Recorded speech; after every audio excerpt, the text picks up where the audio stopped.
Hello, welcome to my page. I'm Coach Carly. Today we're going to work on upper body and core movements. Now I coach travel and club soccer, but I've been an athlete my whole life. Fitness is my background. And a lot of my athletes wonder sometimes, why are you making us do upper body and core exercises? Well, what I tell them, specifically for soccer, if you're fighting someone off the ball, you are going to be stronger if your core and upper body is strong. But there's an even better answer, and that answer is if your upper body, core, arms, waist up essentially, if that's strong, you become a more efficient athlete overall. What does that mean? That means increased strength, increased endurance, increased speed, and the big benefit is it means decreased risk of decreased risk of injury, right? Which is the whole point. If you're working your butt off to play a game you love, you do not want to get injured because you're too tired in a game situation. Most injuries, specifically lower body ACL injuries, which is a female soccer player, most of those injuries happen because of some sort of mechanic failure, right? Some sort of deficiency. Not because your body was so tired when you went to change direction or step a certain way, you tear your ACL. So when we work our whole body, we become a more efficient athlete. We're stronger, we're faster, we can run longer, and we're less likely to get injured, right? So all of these videos, in this video today, it's less than a 10-minute workout. All my talking aside, it's probably somewhere between a 7 and 10-minute workout, okay?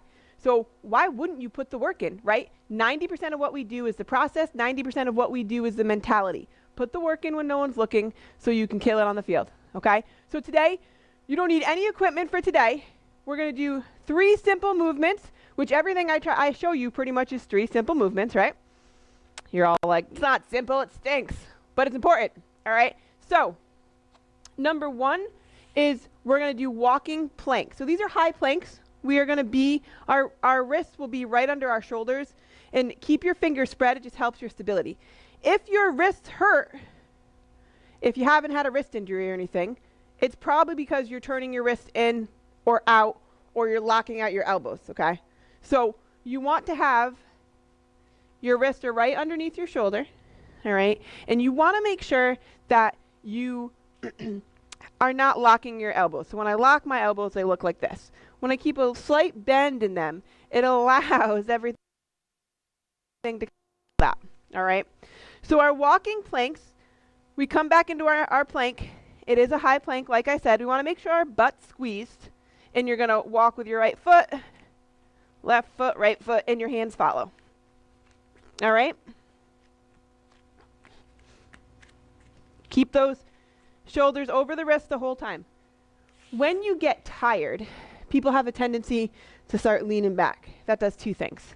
1, it puts a lot of pressure in parts that you don't want pressure on, but also then your butt starts to go up. And this isn't working much at anything. The whole purpose of this is to challenge your chest, challenge your core, okay? So that's number 1, walking planks. Movement number 2 is actually another form of plank, and this one solely is just to kind of rock your core a little bit. So it's called a rocking plank. You're on your forearms, your shoulders are right over your elbows.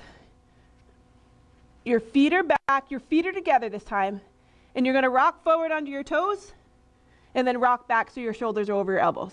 Rock forward over your toes, rock back over your elbows.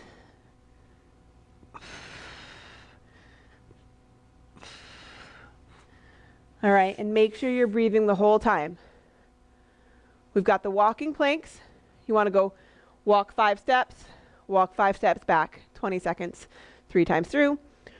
Holding your rocking planks for 20 seconds, 3 times through. And then the last one is going to be a side plank. So now there's several different ways to do your side plank. So you can be on your forearm, and again, you want to make sure your shoulder's right over your elbow. You don't want to be here. A lot of people do a plank here, and all you're doing is just putting a ton of pressure up in all the different parts of your shoulder. That's really bad, and it feels bad too. All right, so you want to start actually, I like to start with my whole body on the ground so I can get my alignment good. All right, so Really make sure you tuck it in. All right, my side isn't going to be on the ground. And now there's two ways to do it. You can come up into your plank like this, and my feet are stacked. Okay, my hips up to the sky, my hips are stacked. Both feet are touching the ground. All right, or you can bring that right knee or the bottom knee down. I'm still pushing my hips up to the sky, up, up, up, up, up, up. So all right here in my oblique, I really feel it. And then you want to switch sides. So again, I'm going to go over the form because the form's very important for our side plank. So you start with your whole body on the ground, okay? Really check that your shoulder's right over your elbow. Number one, you can have both feet on the ground. Again, check that elbow, check that shoulder, and pushing up. Or you can put that bottom leg on the ground, that knee on the ground, and still just really push up through this top hip. All right, and you should still feel that all through your oblique. Each side, hold it for 20 seconds. So I guess really you're doing 4 different movements. 2 are just duplicative on different sides, okay? Walking planks, up in that high plank. Make sure the shoulders are over the wrists. Up and back 5 times, or 5 steps, 20 seconds. Then you're doing your rocking plank for 20 seconds. And then you're doing your side planks, either modified or regular, for 20 seconds, really taking care of those shoulders. If you really want to challenge yourself, if this is the second time you're doing this workout or you've been following all work, try 30 seconds of each, okay? 3 times each movement for the side plank. That means 3 times on each side. No cheating. 30 seconds, all right? I say it all the time. You're going to get so sick of hearing it. But what we do, 90% of what we do is about the process. It's about your mentality. You have to put in the work. You have to work your whole body in order to become an efficient athlete with a winning attitude. If you can overcome hard workouts outside or off the field, then you know you can overcome hard things on the field. All right, work hard.